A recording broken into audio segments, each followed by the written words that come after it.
Hello, welcome to the channel Why Stories. Enjoy watching. Olga sighed as she placed the heavy bags on the table. Had she really managed to carry them home by herself? Her hands were burning, and her fingers wouldn't straighten. Olga immediately went to the sink and turned on the water, putting her hands under the cool stream. Oh, that feels so good. Standing by the sink, Olga looked at the bags. She furrowed. Today was payday. Usually, her husband, Sergio, would pick her up after work on payday, and they would go to the supermarket to stock up on essential groceries for the month. However, today, Olga couldn't reach him, and he didn't even call her back. She expected him to wait for her when she left the office, but his car was nowhere to be seen, so Olga went to the store by herself. Of course, she bought a lot, hoping that Sergio would call. But his phone was still off, and Olga had to take a taxi home with these heavy bags. The taxi driver was unpleasant. He grumbled when Olga asked for help putting the bags in the trunk, and he refused to help her carry the bags even to the elevator, despite her offer to pay extra. "What am I, a porter for you? I don't need your extra money. My job is to get you to your destination, and you can handle the rest yourself. Besides, my back hurts," the taxi driver complained. It was a good thing the elevator had been fixed yesterday. If it hadn't, Olga wouldn't have been able to carry the bags up to the 7th floor. Well, either she would have managed or she would have hurt her back or hands in the process. Lord! Where's Sergio? Damn him! And then Olga heard the sound of the front door opening.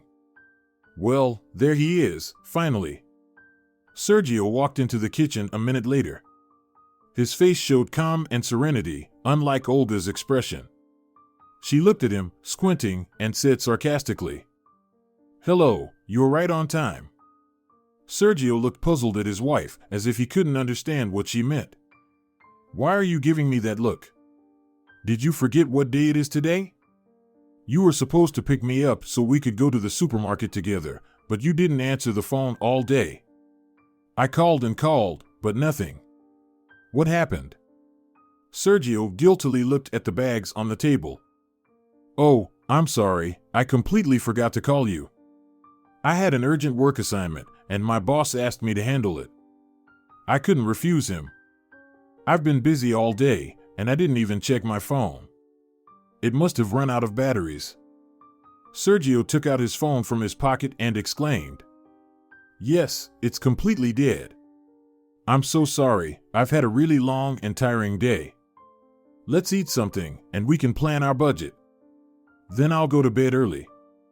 I have to get up early again tomorrow."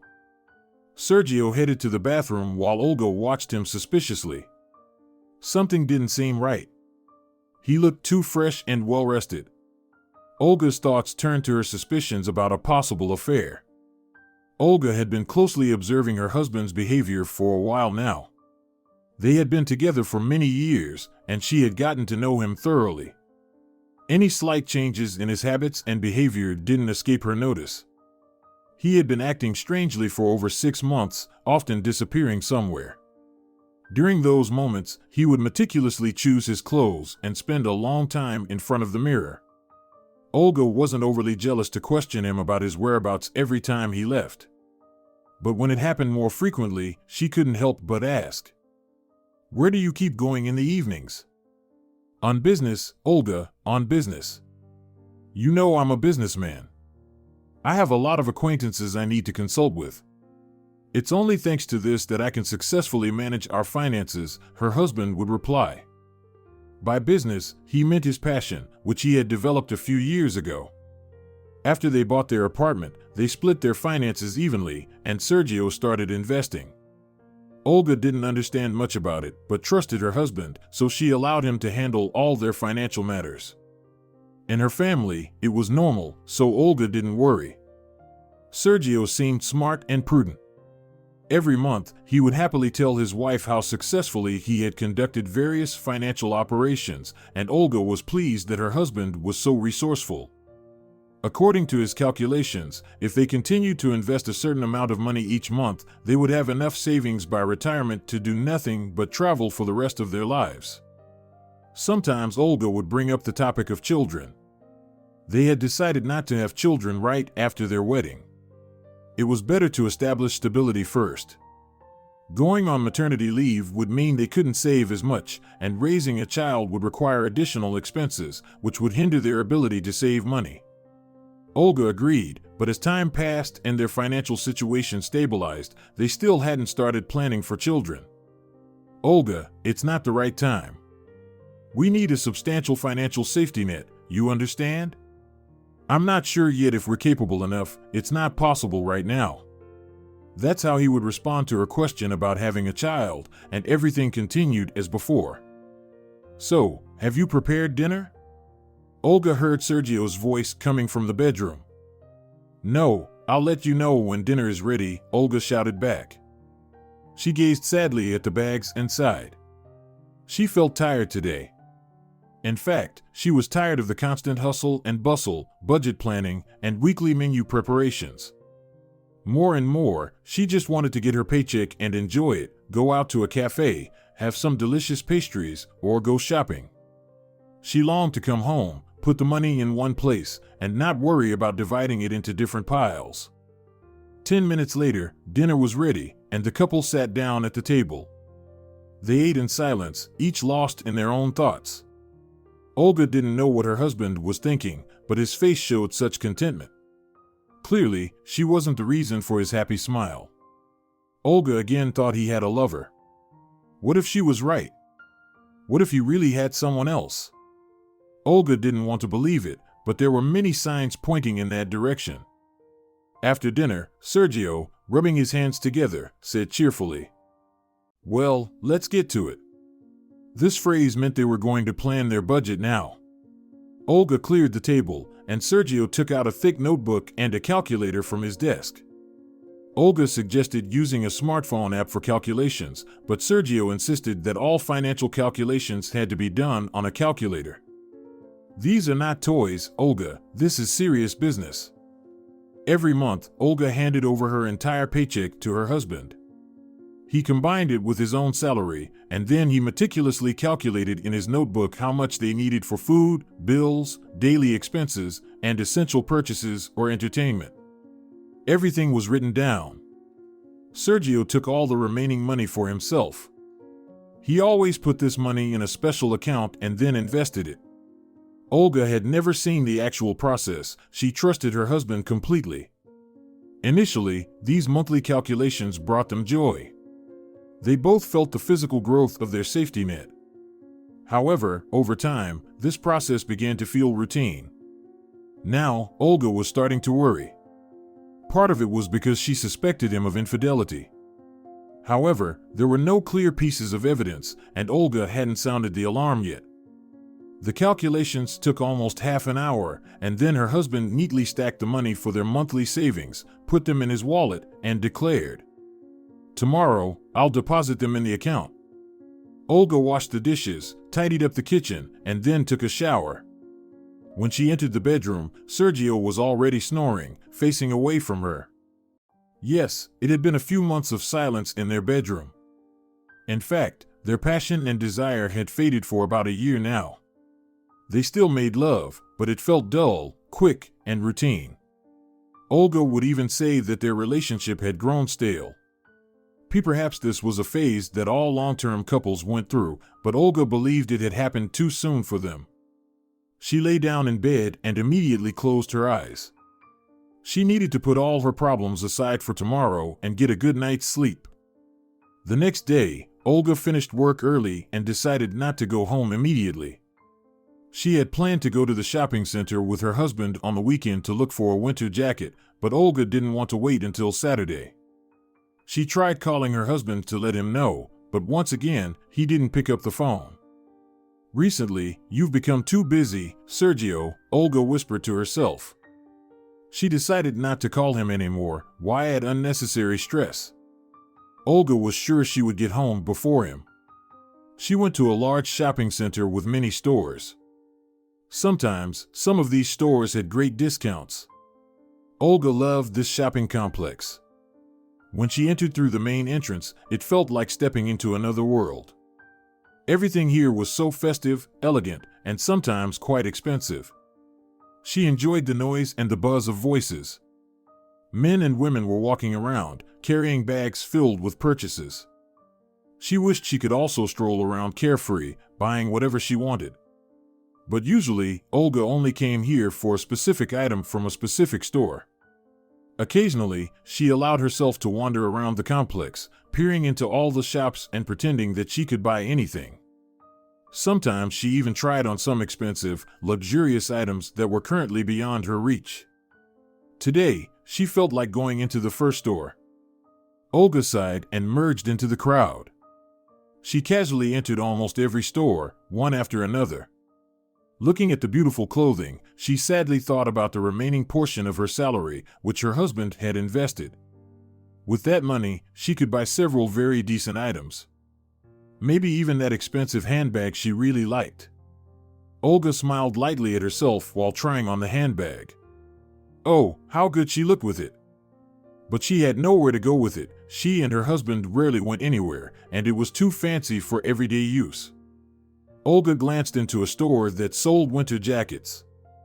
She didn't find anything suitable for herself and exited the store, heading to the cafeteria for a cup of coffee. On her way, she stopped by a shop selling fur products. Right on display was the fur coat that had caught her eye. She wanted to take another look at it. Olga stopped in front of the display, but the coat was gone. There was only a mannequin in its place. What a shame, someone must have bought it already. Olga looked inside the store with disappointment. She saw a woman trying on a fur coat, the same one that Olga had admired. Next to the woman was presumably her husband. It seemed he was sponsoring the purchase of this expensive item. The woman looked at herself in the mirror and then smiled at her companion. The man turned to say something to her, and Olga realized it was her husband. Sergio was standing right there. He smiled at the woman, nodded, and examined her from head to toe. It was clear that he approved of her choice. Olga couldn't believe her eyes. The woman threw her arms around Sergio's neck, and he hugged her. It was evident that the purchase was going to happen because her husband took out his wallet. Olga took a few steps back from the display, continuing to observe her husband and this woman, and then turned and walked away. She went downstairs to the first floor and left the shopping center. She didn't wait for public transport. She got into the first taxi she found in a small parking lot. As she rode home, she tried to regain her composure. It was only when she got home that Olga fully understood what was happening. She had been right. Her husband had a lover, and he was taking her shopping. He was buying her the fur coat that Olga had liked. He was using the money they had saved, while Olga had to go shopping and just watch. Sergio was spending money on this woman, and his wife couldn't even keep a portion of her paycheck to buy herself something. After all, her husband said they needed to save, gather money, and multiply their capital. For what? So he could spend that money on another woman? That was an interesting turn of events. Olga poured herself a glass of water and sat down at the table. She was thinking about her married life. What else could she boast about? They lived quietly and peacefully, yes. But was that really good, as it was generally considered? It seemed that a quiet and peaceful life often led to a husband seeking adventures elsewhere, didn't it? Or had he just grown tired of living with Olga? Or had he fallen in love with this woman? And what made this woman better than Olga? She appeared to be about the same age as Olga, and her appearance was nothing out of the ordinary, except that Olga was a natural blonde and the woman had dark hair. And her figure wasn't particularly remarkable, no striking curves that could captivate a man. So, was this the end of their married life? Olga had no intention of silently enduring her husband's infidelity, and she didn't really want to create a scene either. It was time to have an honest conversation with him, which she had planned to do when he came home. Sergio arrived home only after 2 hours.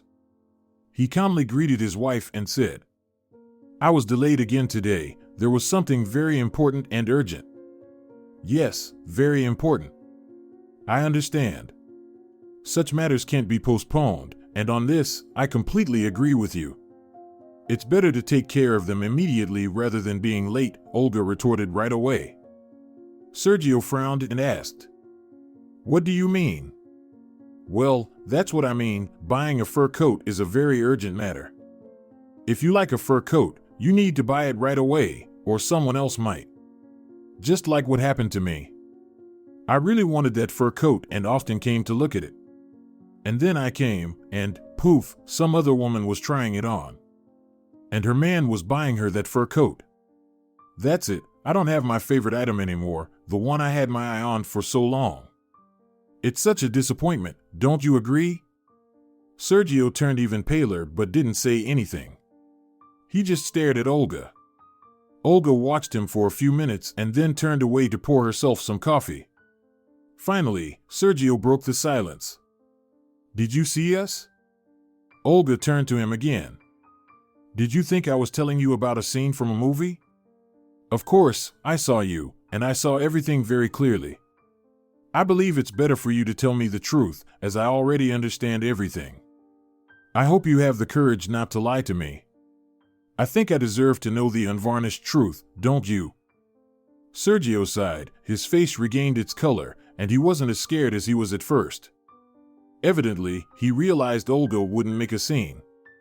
Sergio sat down at the table and asked evenly, without looking at his wife, "What do you want to know?" Olga had a flurry of questions in her head, and she didn't immediately decide what to ask him. "Is she your lover?" she finally uttered. "Yes," Sergio replied shortly. "How long have you been together?" "About a year and a half." Olga swallowed the lump that had formed in her throat. "Were you planning to tell me about her?" Sergio hesitated slightly but then answered, "No, not really, at least not in the near future. If she had demanded it, then yes, I would have told you." Olga closed her eyes. It was serious between them. If this woman wanted to be with him all the time, she could easily make that happen. Everything was clear, she didn't want to know more. She wanted to ask if he loved her, but she changed her mind. What was the point of such questions when everything was already clear? She sighed and said, "Well, in that case, there's only one way out. I believe we need to get a divorce. What do you think about that?" Sergio looked into her eyes. Olga was very surprised by what she saw in his eyes.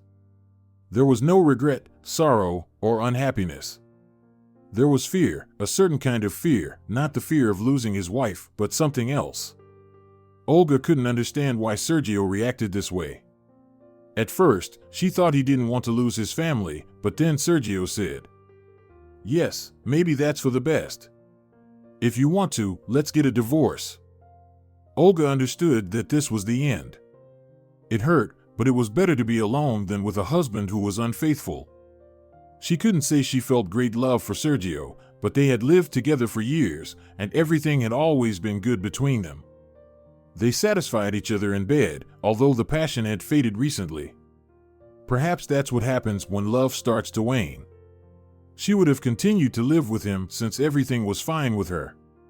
But if he had a lover, then something in their marriage must not have been fine for him. Olga thought they were a family, but it turned out their marriage had been falling apart for a long time, at least a year and a half, she was sure. It was better to end it now, as unpleasant and painful as it might be. Olga blinked so as not to burst into tears. "All right, let's discuss all the details right away. We need to figure out how we'll handle our assets." "Assets?" Sergio repeated slowly, and Olga saw that fear in his eyes again.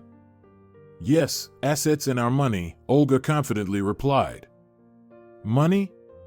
Sergio repeated. Olga frowned. Why was he getting so nervous? What was happening? "Maybe we can discuss all of that later." "I'm very tired today," her husband said. His behavior was suspicious, and Olga immediately decided to get to the bottom of it. "Tired? Tired of what? Picking out a fur coat for your mistress? I mean, of course, it's such a serious task that it requires your full attention. No, we'll discuss everything now.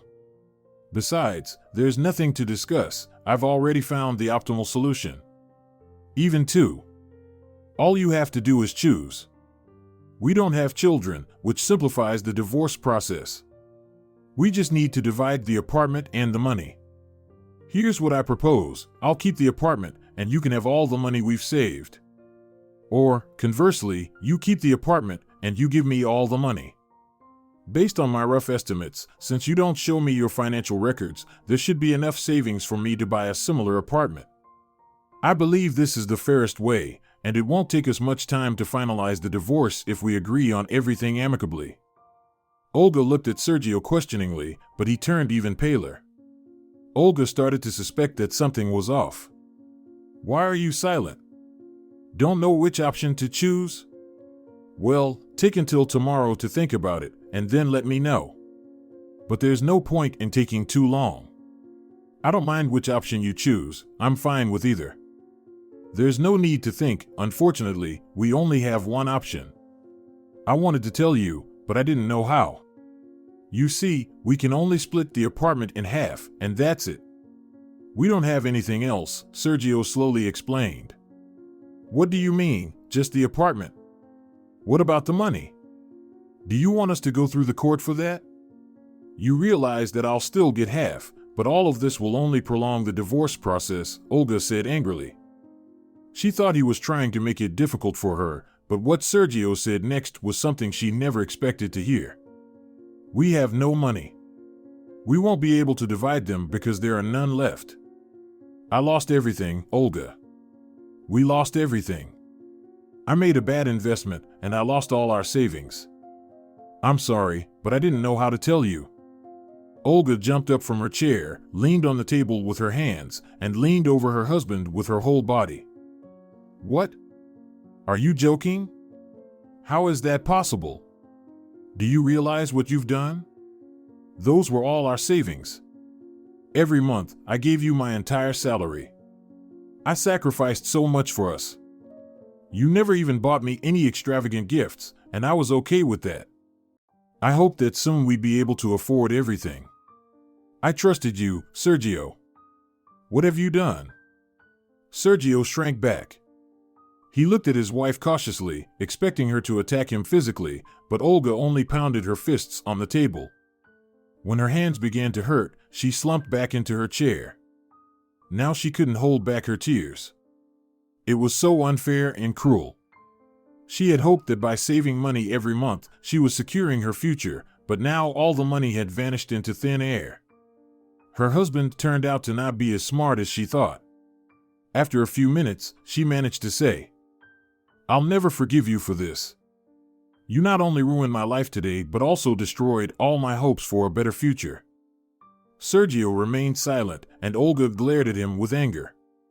Well, now we have only one option left. We have to divide the apartment. I can't imagine how to do it correctly, but we have no other choice. You left us no choice. We'll discuss everything else later. I want to go to sleep. My head is pounding. If you want dinner, you can find something in the fridge yourself. As long as our fridge and food are shared, you can look for something there. And you'll sleep in the living room from now on. I'll sleep in the bedroom alone. I won't object if you go live with your mistress if she has a place of her own. She doesn't have her own place, she's renting, Sergio replied gloomily. Olga smirked. Why didn't you find a wealthy mistress? Or maybe you're just not what she needs now. Of course, you have no money left. What can she take from you? And about the fur coat you bought today, on what money was that, I wonder? Sergio quietly replied. Those weren't my own funds, I borrowed them. Olga raised her eyebrows. Borrowed? Well, you're a fool. Well, now you're stuck with your debt. That's it, I'm tired of talking to you. I'm going to sleep. And Olga went into the bedroom. She tossed and turned in bed for a long time that night, trying to come to terms with what was happening to her.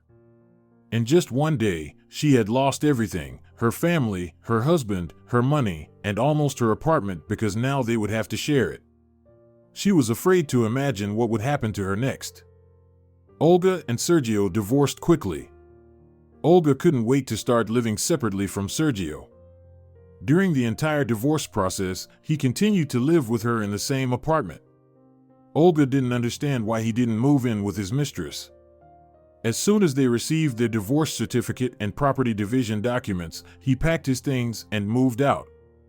They divided the apartment equally, one part belonged to Olga and the other to her ex-husband. It was unclear how to proceed from there. Olga wanted to buy Sergio's share, but she didn't have the money now. If Sergio wanted to buy Olga's part, she wouldn't agree because she couldn't afford to buy anything decent with that money. She didn't want to lose the cozy and spacious apartment. When he moved out, Olga sighed with relief, thinking that the apartment issue would be resolved somehow. However, she was in for a surprise she hadn't expected. A month after Sergio left, the doorbell rang. Olga opened the door and saw an unfamiliar woman. She looked at Olga with a hint of provocation. Her face seemed vaguely familiar to Olga, as if she had met this woman before, but she couldn't quite recall where. "Hello, is there something you wanted?" Olga asked politely. "Yes, I wanted to." "I need to talk to you," the woman replied without greeting. Olga frowned. "What is it that you want to talk to me about?" "It's about the apartment," the stranger replied. Olga thought this might be Sergio's lawyer, coming to discuss the next steps regarding the apartment. She invited the woman inside. The woman entered briskly, casually took off her shoes, and then she began to walk through the entire apartment as if she were there for an inspection. While she peeked into the kitchen, bathroom, and living room, Olga remained silent, unsure of how to react. But when the woman entered her bedroom, Olga couldn't hold back any longer. "Who gave you permission to roam everywhere? I don't understand who you are. Introduce yourself and tell me what you want.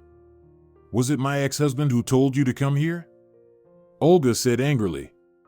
The woman leisurely approached her and said, "Let's go to the kitchen, we can discuss everything there." Without waiting for Olga to go first, the woman walked into the kitchen herself. Olga reluctantly followed. "I'll say it again, tell me who you are. Otherwise, I'll have to ask you to leave," Olga insisted. The woman sat down at the table, crossed her legs, placed her purse on the table, and then looked at Olga. She raised her head proudly and said, "To my delight and your regret, you can't dismiss me. Because I am the rightful owner of half of this apartment." Olga turned pale. She couldn't understand what was happening. "Who are you, for heaven's sake? And what nonsense are you talking about? I'll call the police right now, and they'll throw you out of here. My name is Sofia Santos, and your husband has transferred his rights to half of this apartment to me. I came to inform you that I plan to move in here and live in my lawful half," the woman explained. Suddenly, Olga remembered where she had seen this woman before. She had seen her at the fur store. She was Sergio's mistress, the one for whom he had bought the fur coat Olga had dreamed of. So, did she come to live here? This is absurd. "I don't understand you," Olga whispered. Sofia started to get annoyed. "Oh, for God's sake. You're slow, aren't you? What's not to understand? He practically sold me his rightful half of this apartment. Now, I have the same rights to it as you do. And I intend to live here. I'm informing you in advance so that you have time to vacate the room that used to be your husband's office. Your bedroom is a bit larger, but I don't like how the window is placed there. I prefer another room, and that's where I'll be living. As for the living room, kitchen, and bathroom, we'll take turns using them. It'll be convenient, don't you think?" Olga realized that Sofia wasn't joking. This woman was indeed asserting her rights. "No, you will not live here. I won't allow it. Go live with my ex-husband, Sofia. I won't let you in here." Sofia smiled sweetly and said, "My name is Sofia Santos, and I didn't give you the right to call me by my first name only. You can address me only as Sofia Santos and nothing else. It's my personal business, who I live with and where. At the moment, I intend to live right here. In a week, my furniture and bags will be delivered, and there's nothing you can do to stop me. If you try to interfere, I'll have to come here with legal representatives." Olga was left speechless. What was happening? Had this audacious woman come here to assert some legal rights? How was this even possible? How had she managed to obtain a share of the apartment that belonged to her ex-husband? I see you're shocked by my announcement. But I can't help you with that. I will be living here, and that's the end of it, due to certain circumstances. Who knows, maybe I won't like it here and won't stay. Or something else might happen. In any case, I'll be moving in with my belongings next Saturday. Sophia got up, grabbed her purse, and left without saying another word, slamming the door loudly. Olga was sitting there for a long time, staring blankly. Then she called her ex-husband, but he didn't answer the phone. Olga called a friend whose husband worked in the police department. She learned about her situation from her friend. After some time, the friend called back and said that Olga could take her ex-husband to court, but it would be a lengthy process. She couldn't legally evict the audacious mistress if the woman indeed owned a part of the apartment. Olga realized she was losing this battle. What could she do now? A month passed, and her ex-husband still hadn't answered her calls. Sophia moved in with Olga. She barely spoke about Olga's ex-husband, but Olga was sure they had something sinister planned. Sophia was acting strangely. While she initially came across as simply audacious, her behavior took a different turn as they began living together. Olga frequently noticed odd behaviors from Sophia, and it made her uncomfortable. She even tried to avoid the kitchen to minimize meeting her. Sophia's peculiarities manifested themselves in various ways. For example, she placed small glasses with scented sticks inside them all around the kitchen. Before that, she walked around the apartment with 2 glasses. The only room she didn't enter was Olga's bedroom, as she had strictly forbidden it. Before Sophia's arrival, Olga even installed a lock on the bedroom door to prevent unauthorized entry. Sophia Santos, why did you fill the entire house with these stick stench? It's unbearable. What's all this about? Olga asked. Sophia only chuckled and replied seriously. Don't laugh it off, Olga. I know a lot about these things. I'm a witch, and our knowledge is passed down through generations. People often seek my help. Not only can I cleanse a home or a person of evil spirits, but I can also cast curses myself. I can sense that there's something not quite right with the energy in this apartment. Olga frowned, thinking she was talking nonsense. However, stranger things began happening. Olga frequently found peculiar items in the most unexpected places. For instance, she found a piece of black leather in a box of laundry detergent and a bundle of unfamiliar dried herbs in her makeup bag. Olga couldn't fathom where these items came from. When she asked Sophia about them, she would simply shrug and say, "Don't ask silly questions, Olga. There's nothing for me to tell you. I told you something strange is happening in this apartment. I can feel it." However, when Olga found a clump of dark hair tied with a string and a dry twig in her jeans pocket, she couldn't hold herself back any longer. "I told you not to go through my things. Can't you understand that? Are you a complete idiot?" Sophia continued to behave audaciously, claiming that she was doing it for the greater good. "Look at you. You're acting like a crazy person. I placed these items where there's a lot of negative energy. I just want the house to have its own energy," she explained. "What kind of energy are you talking about? You're getting on my nerves. You came into my home, invaded my space, and now you're doing all this weird stuff. What do you want from me, you lunatic?" Olga raged. Sophia got angry in return and raised her voice. "You! What right do you have to insult me like this?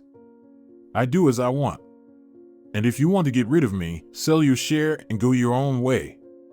But if you keep insulting me and undermining my authority, I'll cast a curse on you.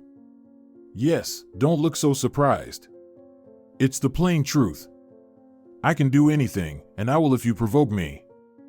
So, that's what it's all about?" Olga realized why this woman had moved here. They planned to take away the one thing Olga had left, her rightful share of the apartment.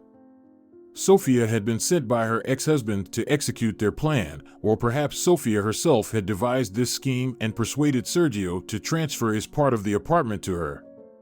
Olga couldn't believe the kind of man her ex-husband had turned out to be. As for this woman, she was like a witch.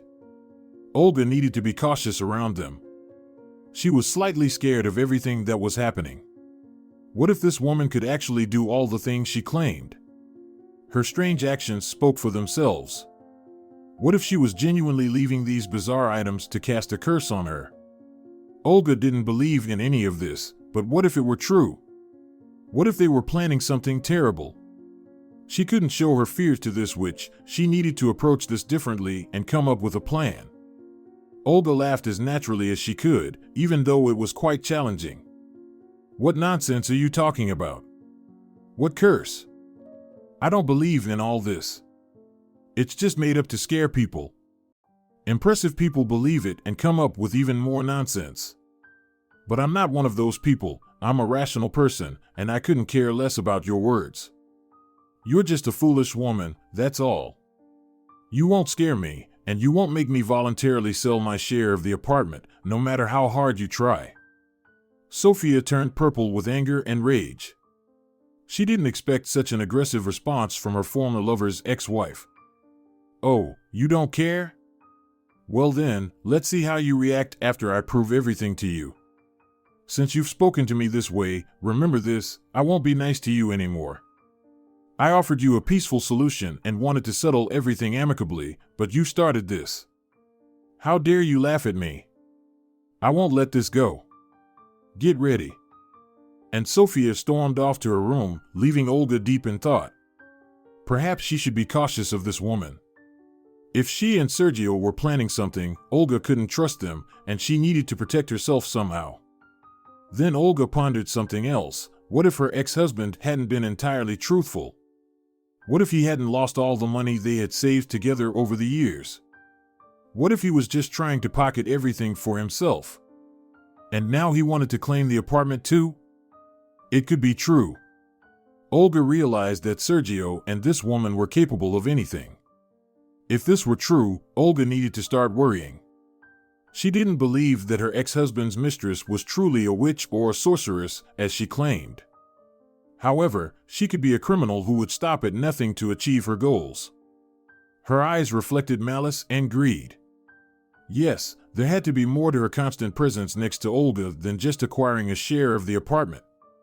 Olga decided she needed to be cautious, and the best way to keep an eye on her uninvited housemate was to install a security camera.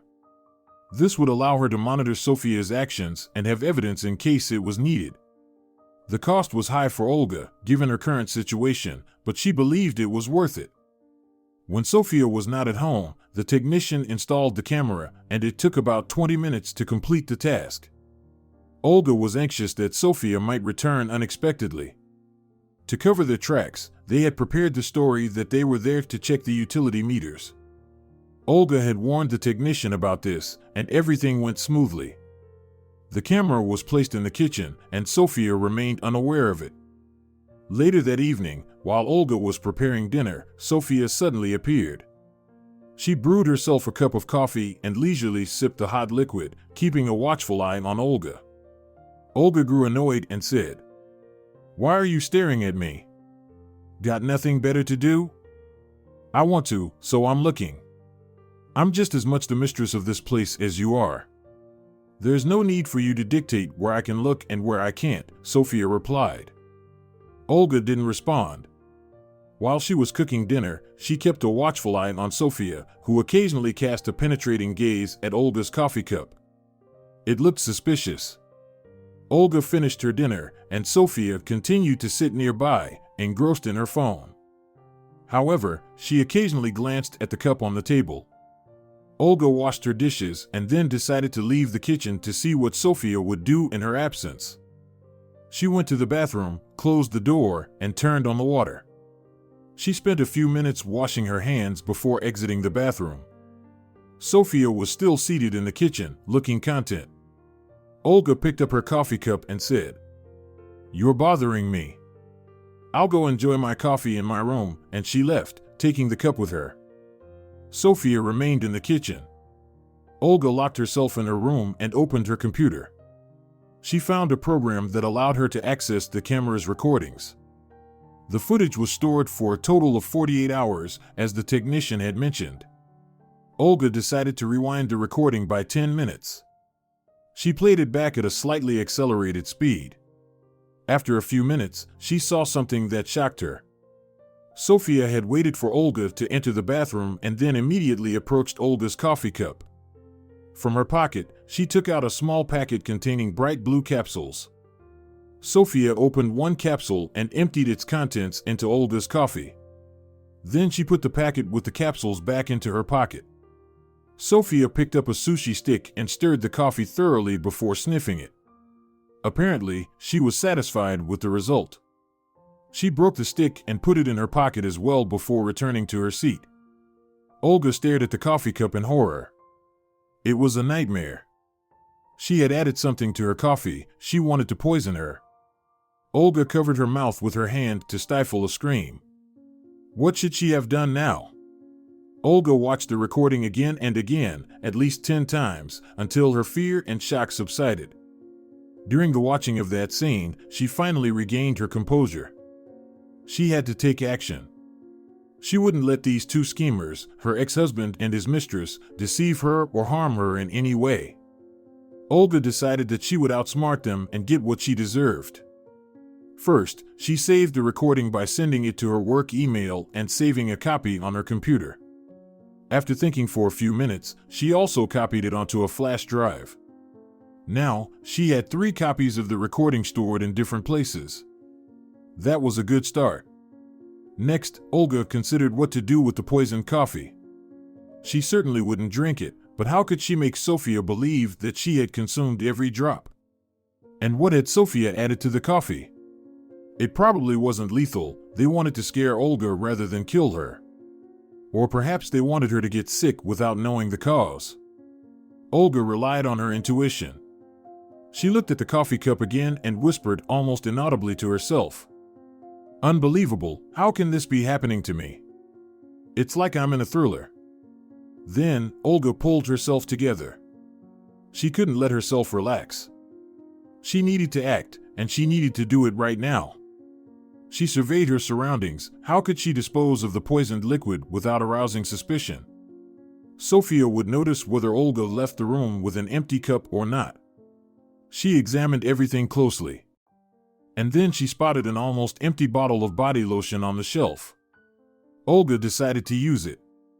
She played some music to cover up any noise and opened the bottle. She carefully poured the coffee into the bottle, leaving only a tiny bit at the bottom. She wiped the spilled liquid with a tissue and tightly closed the bottle. Then, Olga took a small bottle of disinfectant from the shelf and poured a little onto the table. She wiped the table meticulously. She couldn't take any chances that Sophia had touched it. Maybe Olga wasn't supposed to touch it either? Then Olga took a deep breath and looked at herself in the mirror hanging on the wall. She didn't appear scared, but there was a slight sense of unease on her face, and she looked pale. That was just perfect for her plan. Olga took an empty cup and went to the kitchen, where Sophia was still sitting. When Sophia saw Olga, her gaze initially darted to the cup, but then she began to scrutinize Olga intently. She noticed that Olga placed the empty cup in the sink. There was a triumphant look on Sophia's face. Olga furrowed her brow slightly and rubbed her forehead.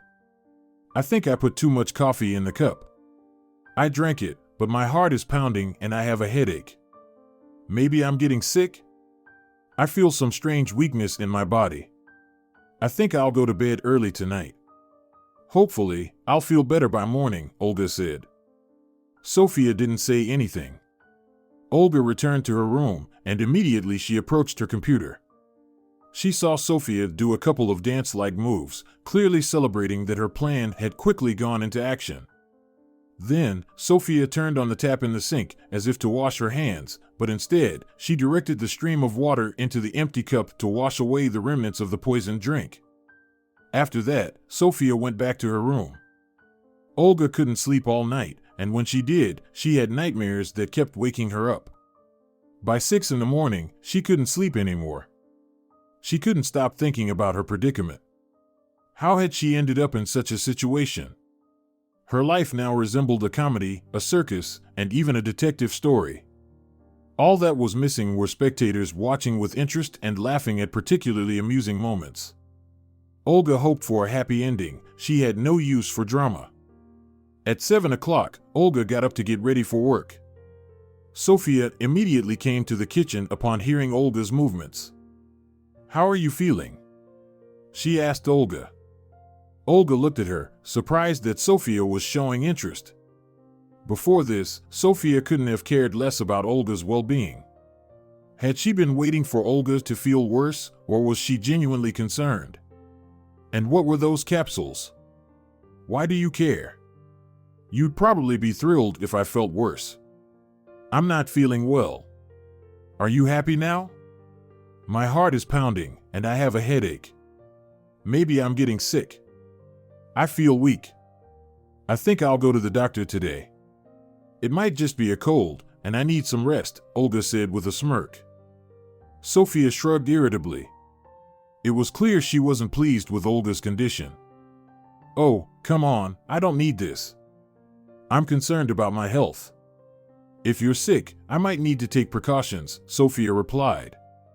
Olga didn't say anything and made herself some coffee. Then she went to take a shower. 10 minutes later, she came out of the bathroom. Sofia was seated at the table, scrolling through social media news.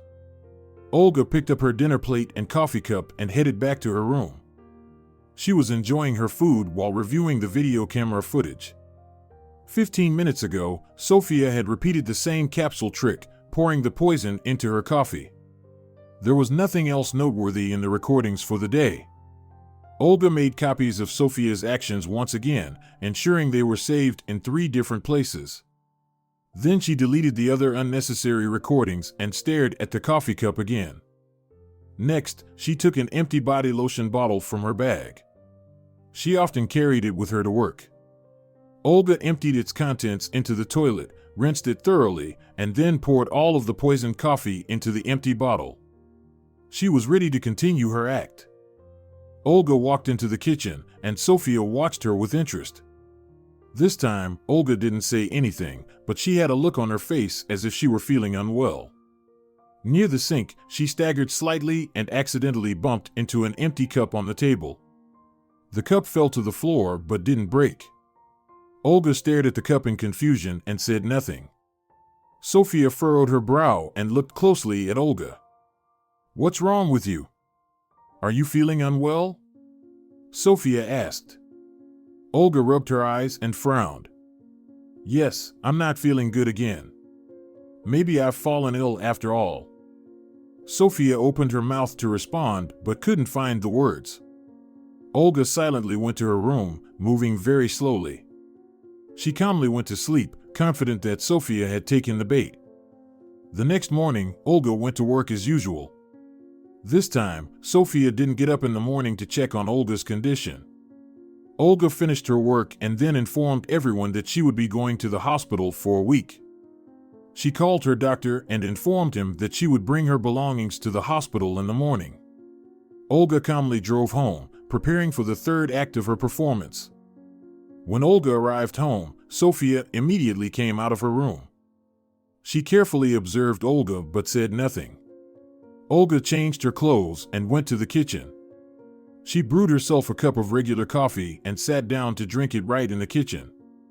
Olga struggled to contain her laughter when she saw the disappointment on Sofia's face.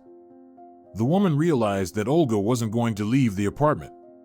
Now, she couldn't tamper with Olga's cup anymore. Olga decided not to disappoint her nosy roommate and pretended to make a phone call. She went to her room and called one of her friends. While chatting and pretending to be concerned, Olga discreetly watched what was happening in the kitchen through the surveillance camera. The 3rd act of the drama unfolded as Sofia used the 3rd capsule. Olga saved the recording once again. She finished the conversation with her friend, returned to the kitchen with her cup, and sat down. She poured the remaining coffee into the sink, washed the dishes, and then went back to her room. Around 5 in the morning, Olga went to the kitchen, sat down at the table, and began to groan. After a few minutes, a groggy Sophia emerged from her room. "What's wrong with you? Why don't you let me sleep?" she asked, annoyed. Olga groaned again and mumbled, "I'm not feeling well again. I think I need to go to the hospital. I don't understand what's happening to me. I feel worse and worse every day." Sophia appeared concerned about Olga's condition. "You should definitely go to the hospital. Who knows, maybe it's something contagious." Shaking, Olga slowly made her way back to her room. She packed her bag for the hospital, taking her laptop with her. She had hidden the flash drive with the recordings at work earlier, and she decided to leave nothing of value in her apartment just in case. As she left the apartment, Olga wondered about the twists and turns of this unfolding drama and what surprises might still be in store for her. She hoped that the final act would bring resolution to this bizarre situation and, ideally, benefit her. For now, she didn't have answers to these questions, but Olga was confident that the final act would come sooner than she could anticipate. She arrived at the hospital, where she was placed in a private room. Her doctor happened to be the husband of one of her good friends, and they had been friends for a long time. That's why she ended up in such a comfortable room. Olga asked the doctor to keep her laptop and all her documents in his office. Carlos was very surprised, but Olga told him, "Believe me, right now, this is the most valuable thing I have. And I need it to be safe and sound. I don't want anyone else to get their hands on my belongings. Right here and now, I can only trust you." If Olga had known how timely it was to give her laptop to Carlos, she would have patted herself on the back. Soon, Olga lay down in her hospital room and fell asleep. She woke up around 11 in the morning. As soon as she opened her eyes, she saw two figures beside her. At first, Olga didn't even recognize them. Rubbing her eyes, she identified them. It was Sophia and her ex-husband, Sergio. Their expressions were, to put it mildly, quite triumphant. They were definitely rejoicing. Sergio tenderly held his lover's hand, and Sophia held her head high as if she were a queen. When Sergio noticed that his ex-wife had woken up, he smiled slightly and said sweetly, "Well, hello there, dear Olga. I'm very pleased to see you, no matter how ambiguous that may sound. I'm sorry for not answering your calls, I've been a bit busy. But Sophia kept me informed of everything that was happening. So as soon as you went to the hospital, I came over to Sophia's, and we decided to come here to see you. How are you feeling? You fell ill so suddenly." Olga hadn't expected to see them at the hospital. She thought their meeting would take place elsewhere. It was too early for them to confront her. Perhaps Sophia thought she had overdone it with the tablets. Maybe they were afraid she would die before they could resolve everything in their favor. But Olga wasn't planning to die, nor was she going to surrender without a fight. She was ready for battle, and soon it would become clear who would emerge victorious. Olga frowned and weakly replied, "Yes, something is terribly wrong with me. It's as if someone has put a curse on me. I feel fine for half a day, and then I get sick again. The doctors say there's something wrong with my heart, and I need further tests to determine the exact cause. And my back pain has gotten worse too. It's as if everything has hit me all at once. I feel so weak. I can't even get out of bed." Sophia exchanged a quick, concerned glance with Sergio, but he signaled that everything was under control. Then Sergio turned back to Olga and said, "You see, dear, you've now witnessed firsthand the consequences of defying us. Do you see what has happened? Sophia warned you that you would regret it if you didn't do as she asked. She told you she was a witch and that she would cast a spell on you. Well, now you've seen that it's all true, and we weren't joking. The curse will continue to affect you until it kills you, and you won't be able to do anything about it. Although you can do something to save your own life, you'll sell me your share of the apartment. I'm not just asking you to transfer your share to me. No, Olga, I'm not some kind of monster. You'll need a place to live, won't you? So, we'll buy your share of the apartment from you, but for a very modest sum. But don't worry, it should be enough for a small room. I think that should suffice for you. Maybe you'll find someone to share it with, and you'll even be able to buy a one-bedroom apartment. But I understand that you don't have anyone right now. Sophia would have known about it. So, for now, a single room will have to do for you.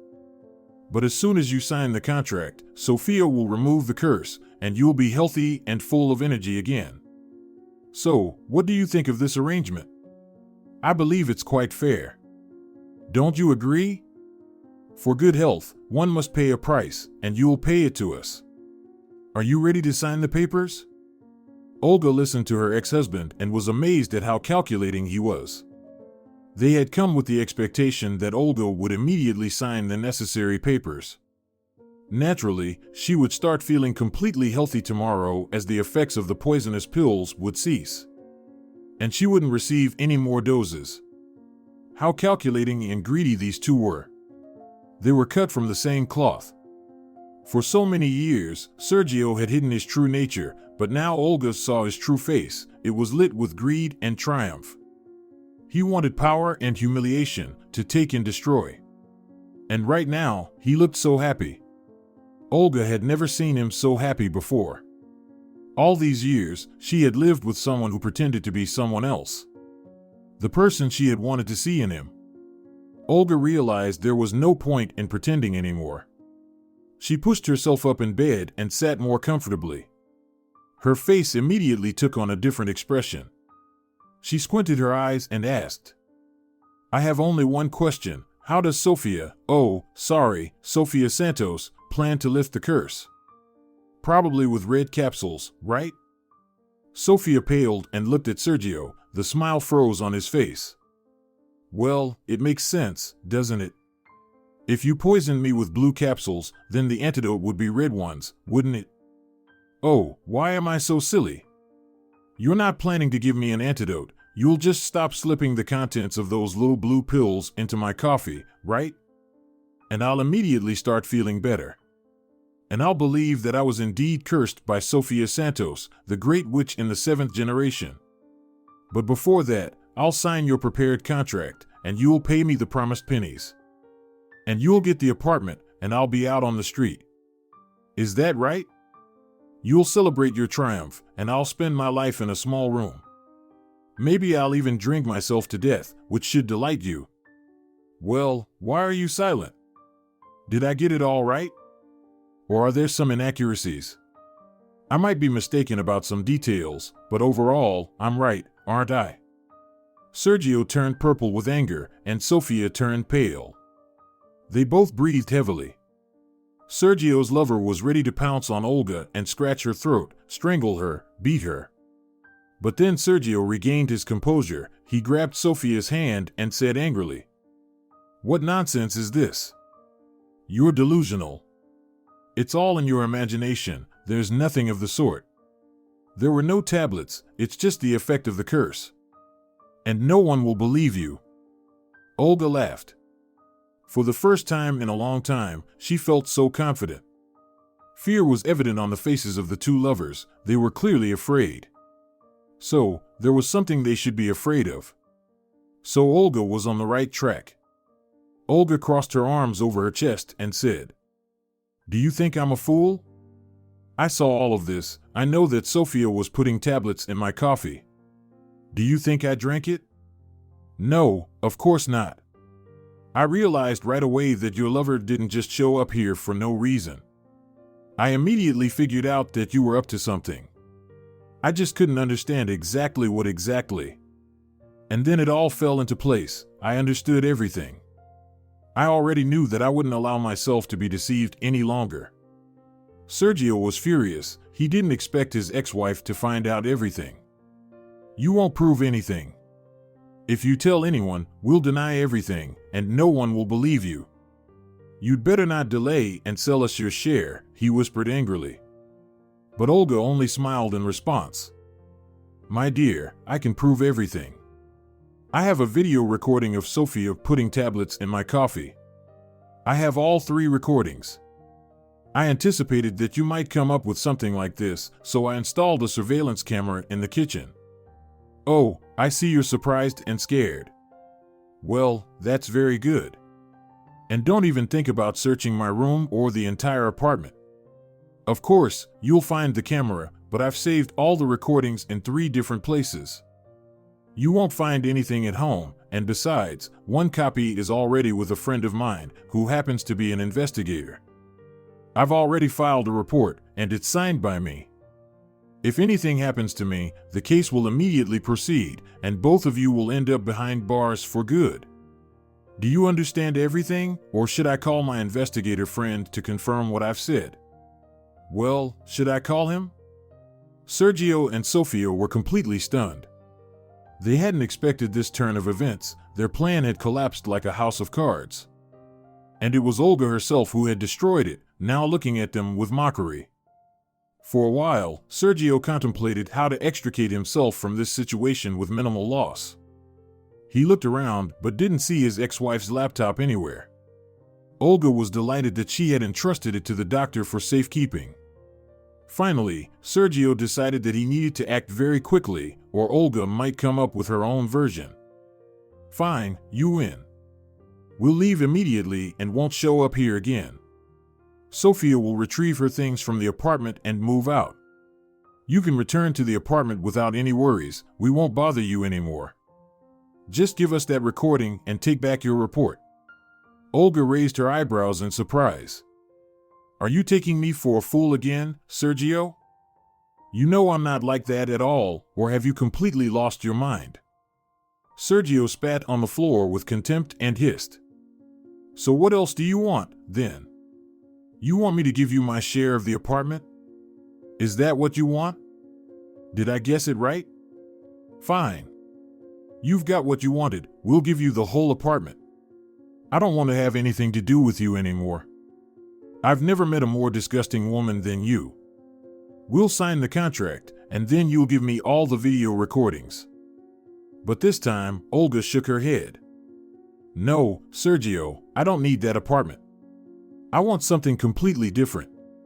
You see, for all your tricks, I could have not only thrown both of you in jail, but also taken everything from you. But I'm not like you, and I only need my fair share. That's what I want. Don't you understand me? I know you deceived me. I know you stashed away all our money that we saved up monthly and told me you lost it all. Before, I offered you 2 options, either the apartment for you and the money for me, or the other way around.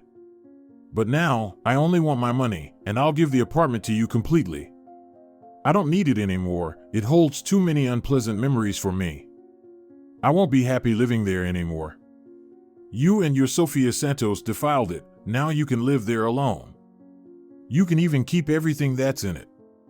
I'll take only my clothes and the money, of course. This is my final decision, and there's no room for negotiation. Once the money is in my account, I'll destroy all the recordings, and you'll never see me again. I'll move to another city. Sergio had nothing to say. He realized that Olga wouldn't believe him anyway. Sergio and Sofia exchanged glances, and Olga left them without a choice. They understood that they had lost. And if they didn't agree to her terms, they would lose much more. Sergio turned to his ex-wife and grumbled. We agree. When Olga left the hospital a week later, everything was already settled, the documents were signed, and a substantial sum of money was in her account. She only needed to collect her belongings from the apartment, and that's what she did. Sergio and Sofia were waiting for her at the apartment. Olga handed over her keys to them. The lovers watched Olga grimly as she calmly packed her clothes into suitcases. Olga didn't admit to them that the whole story with the coffee, the investigator, and the written statement was fabricated. Of course, Olga took a risk by telling them all of this to their faces, as they might not believe her. But she was lucky, she hadn't been wrong, and everything turned out the way she wanted. Olga packed her things very quickly. When she brought all the suitcases down to the landing, she glanced at her ex-husband and the woman she had been forced to share her apartment with one last time.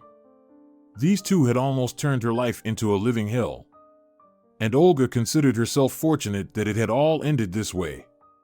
She wished for them never to cross her path again, and that's why she wanted to move to another city. She looked at Sergio, then at Sofia, who looked sad. Goodbye." She didn't say anything else, and the lovers didn't respond either. When Olga brought her suitcases downstairs, she left 3 of them by the taxi while she dragged the other 2 towards the trash bin. These were unwanted items, and she separated them. When Olga left the suitcases by the trash bin, she felt a tremendous sense of relief, as if she had finally rid herself of a heavy burden. And that's exactly what it was. Olga was leaving her past behind. Some time ago, she had been in touch with her university friend, Andrea. Andrea had her own company and was looking for an assistant. She offered Olga the position, but Olga needed time to think about it. But now Olga didn't hesitate anymore. She had called Andrea yesterday and agreed to the job. Her friend was thrilled and said she was waiting for her right away. This morning, Olga booked a flight ticket.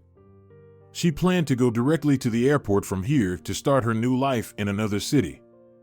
She had already called her previous workplace and shared the news. She had money, and she didn't even need to look for a job. Everything was falling into place perfectly. Olga took one last look at the suitcases and then walked back. The taxi driver looked at her questioningly. "You can put them in the car," she told the driver. He quickly loaded 2 suitcases into the trunk, placing one on the back seat. Olga got into the car, and the taxi driver started the engine, asking her, "Where are we going, madam?" "To a new life," Olga replied quietly, looking ahead. "Where to, exactly?" The driver asked again. Olga looked at him and smiled. "I'm sorry. Please take me to the airport." 3 years passed. Olga was sitting in a taxi, gazing out the window with curiosity. The city looked almost the same as it did 3 years ago. It was her first time returning here since she left. She hadn't wanted to come back to her hometown. It was no longer home to her. She had become truly happy where she was living now. She had found love, was about to get married soon, had a prestigious job, and had made new loyal friends. Everything was going well for her, but Laurencia had tearfully begged her to come for her birthday. Olga couldn't refuse her friend's request. As they drove down the central street, Olga sadly noticed that many buildings were in poor condition. They needed urgent repairs, but no one seemed to be in a hurry to address the issue. The city was deteriorating, as sad as it was to admit. However, what did it matter to her? She no longer lived here, and she would never return, that was certain.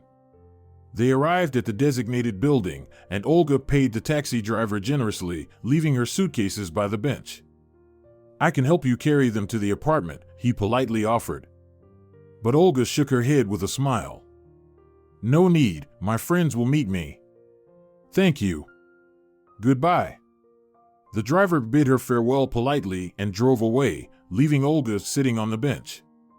She wanted to sit for a while and enjoy the fresh air before calling Laurencia. After moving, Olga lived with Andrea for a while, but she quickly found a suitable apartment for herself. It was even better than the one she and Sergio had lived in. This apartment was cozier, more spacious, and brighter. Of course, it was more expensive, but it was in a new complex. Andrea had covered the amount Olga was short of, and Olga quickly repaid her debt. In a short time, Andrea had brought Olga up to speed, and within a few months, Olga had become a professional. Now that she enjoyed her work, even though it made her tired, she knew she would be rewarded for it. She had to learn to live for herself again, as Sergio had never allowed her to spend money on herself. At first, it was challenging for her to make purchases. But every day she worked on herself, and in the end, she was able to change. Now she was a completely different Olga, and she looked entirely different. 2 years after her move, Olga met a man. It happened at Andrea's birthday party, when she invited her friends and acquaintances to a large yacht party. They partied until nearly morning, and that's where Olga met Rosendo. He was a friend of Andrea's husband, and Olga hadn't met him before because he had been living in Europe. Now he had returned to his home country. There was an instant connection between them, and they started dating. Although Olga hadn't planned on it, she couldn't resist him. She also missed being held in a man's arms. Moreover, she longed for someone to truly love her. They fell in love with each other, and eventually, Rosendo proposed to her. Olga said yes. Her life had changed dramatically, and she never looked back at her past. That's why she didn't want to come back to this city. She didn't want to remember anything, but she couldn't refuse Laurencia. Olga! She heard a voice from above. She looked up and saw Laurencia on the balcony, waving at her. "I'll come in a moment," Laurencia shouted. Laurencia and her husband quickly descended. Her husband picked up Olga's suitcases, and the two women sat down on the bench. They wanted to speak privately for a while. "I'm so glad you came, my dear." Olga smiled. "You know, I'm probably glad too."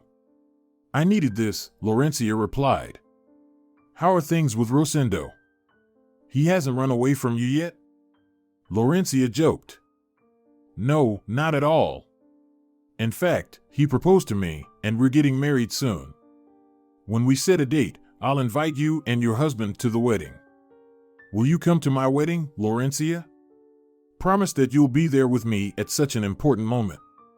Laurencia took Olga's hand. "Silly, why would I need your tickets? You don't need to pay for anything." "Of course, I'll come." "What silly questions? How could I leave you at such a significant moment? I didn't leave you the first time, and I won't leave you again." Olga frowned slightly.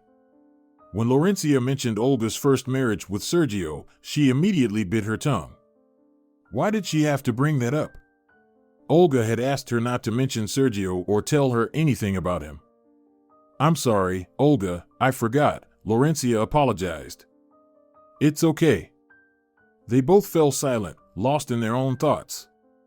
Then Olga hesitantly asked, "Do you know anything about him?" Laurencia understood that Olga was referring to Sergio. She nodded. "Yes, I know everything about him. But you asked me not to mention him or tell you anything. So I'm keeping quiet." Olga bit her lip, and then she asked uncertainly, "Well, how are they doing with Sophia? Maybe they've had children by now?" Laurencia glanced at her friend and asked, "Do you really want to know? Do you want me to tell you everything I know?" "Believe me, it's not what you expect to hear." Olga wanted to shake her head, but Laurencia spoke with such intrigue that curiosity got the better of her. "Okay, go ahead, tell me." And Laurencia began to tell her. Sergio lived with Sophia only for half a year, and they were not easy months. When she was his mistress, it was one thing, but as his wife, he couldn't stand her for long. Sophia was not like Olga, who almost always agreed with her husband. Sophia had no intention of giving Sergio her entire salary, and he didn't like that. He thought he could boss Sophia around just like he did with his ex-wife, but he was in for a terrible disappointment. Sophia had no intention of dancing to his tune, and she constantly reminded him, "You deceived your wife, what's stopping you from deceiving me too? Are you planning to betray me as well? It won't work, I won't allow it." And Sophia lived by her own rules and didn't report to Sergio where she had been or how she spent her money. This infuriated Sergio, and they began to have constant quarrels. Sergio even resorted to raising his hand against Sophia, and she responded in kind. Neighbors often complained about them and even filed police reports, but nothing changed. They argued every evening, and then there would be passionate reconciliation at night, but the same situation would repeat itself the following day. "Oh my God, he never behaved like this with me," Olga whispered softly. "That's because you put up with him," but Sophia refused to submit to him. "She made it clear right away that she didn't want to marry him," Laurencia replied. And then even stranger and scarier things happened. Sergio got tired of Sophia, and she found herself a lover. He was part of some criminal gang, and after a while, she told her common-law husband that she had sold her share of the apartment, which Sergio had given her as a gift a long time ago. They never transferred the ownership documents. Sergio had transferred his ex-wife's share of the apartment to his name, but his own share was legally given to his lover. It was all officially documented. So, Sophia sold her part of the apartment to some gangsters.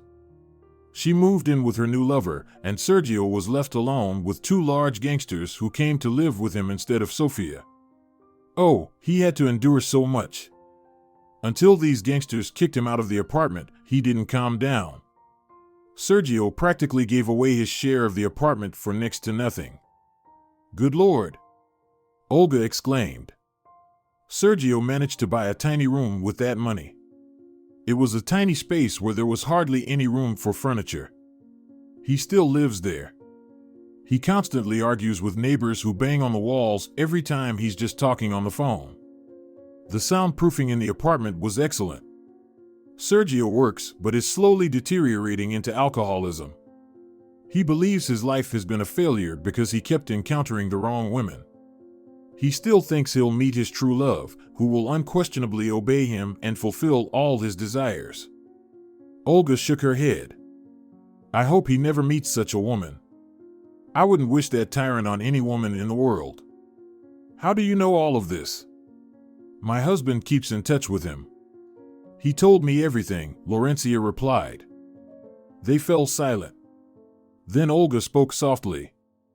What do you think would have happened to me if I were still with him? Laurencia furrowed her brow and, after some thought, answered. I don't know, but nothing good, that's for sure. I'm so glad you two broke up. Even though you're far from me, I'm so glad you're happy. Olga and Laurencia hugged. I'm glad too, Olga replied. They sat in silence for a few minutes. Then Laurencia suddenly perked up. Oh, I forgot. You're probably tired from the road. Do you want to eat? I've kept you outside for so long. Let's go. I'll feed you and tell you our plans for the 4 days you'll be visiting me. Olga shook off her heavy thoughts, her past with her first husband fading into the background. She cleared her mind of thoughts about Sergio. Well, he got what he deserved, and that's that. He wanted Olga to be left with nothing, but he ended up at rock bottom himself. He found himself in the exact situation he had wanted to put Olga in, and he had no one to blame but himself. Olga shook her head and said cheerfully, Oh, I'm not really tired. Maybe we'll have breakfast, and then we can go shopping. I want to buy you a gift for your anniversary. I want to get you the most beautiful dress in the city so you can shine brighter than anyone at your celebration. Laurencia burst into laughter, throwing her head back. She was so happy that her friend had come to visit. Olga smiled as she looked at her friend. They were going to have a wonderful weekend. Then Olga would return to her own life, her fiancé, and her beloved job. Everything would be just fine for her. Everything would be wonderful. If you're enjoying it as well, leave a like and subscribe to the channel.